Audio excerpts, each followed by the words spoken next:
James Bevan, Chief Investment Officer at CCLA Investment Management. Great to see you, James. Great to be here. Volatility, extreme volatility was the watchword last week. Are we going to see the same this week, or is everybody taking a bit of a breath? No, I feel we're going to see continued volatility for a while yet. After all, we were talking about what happens with the Stability Fund in Europe. That doesn't kick off until September. Still only has about 440 billion euros in its kitty bag. Most people say it needs over $1 trillion in order to be able to work the magic that is required to calm markets. Investors pulled the most money from global stocks last week than at any time since 2008. Are there real buying opportunities out there right now, or is it still too early to say, make that general? Well, I see excellent buying opportunities, in part because I don't believe that what we are going through is anything like 2008. Back in 2008, we had high inventory levels, so we might have been in for a really deep recession because of destocking. We're not seeing that this time around. Also, we had real challenges in terms of the quality of balance sheets, and this time around we have companies that are awash with cash. So I don't see any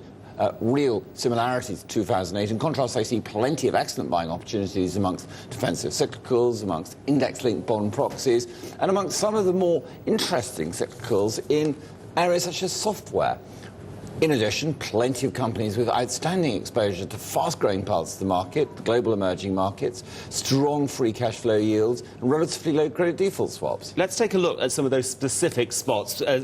You're looking at what? Creditworthiness, good dividend yields.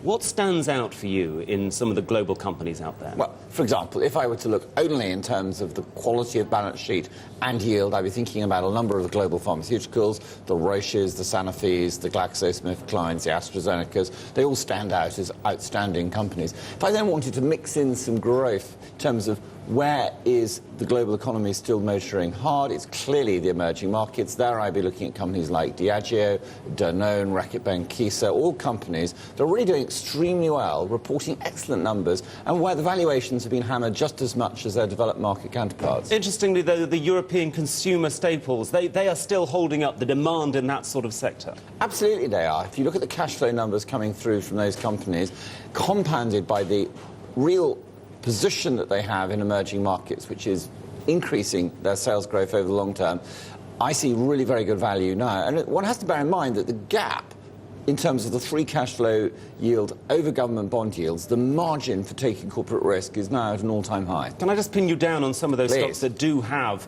that exposure to emerging markets where you see that growth? Which of those, the SAB Millers, the Danones, the Reckitt Benckiser, which of those do you really think are the ones that we should really be taking a look? And what are the things that stand out for you? I would take a portfolio approach because I think in volatile markets it's very clear that markets can hammer a stock simply because they want to raise liquidity, they want to sell. So therefore I would be buying all of those companies and more. And I would look at the States as well. I look at great companies like Avon Products offering a 4% dividend yield. Now, imagine being able to buy a yield that is well over twice the comparable yield on US Treasury stocks, and all of that growth for nothing. But James, there's a 50-50 chance, we are told, of a double-dip recession.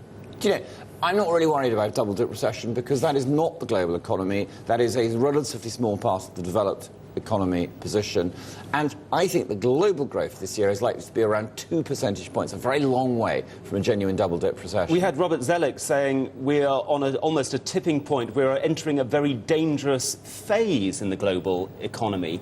You don't take that view. Well, you are a bit more positive about what's going on out there. I'm much more positive for two reasons. One is that markets clearly seek to discount bad news, and I think a very large amount of the bad news is already in the prices. If you look at the credit default swaps and the haircuts that are implied on European debt, they're actually worse than most economists believe is appropriate.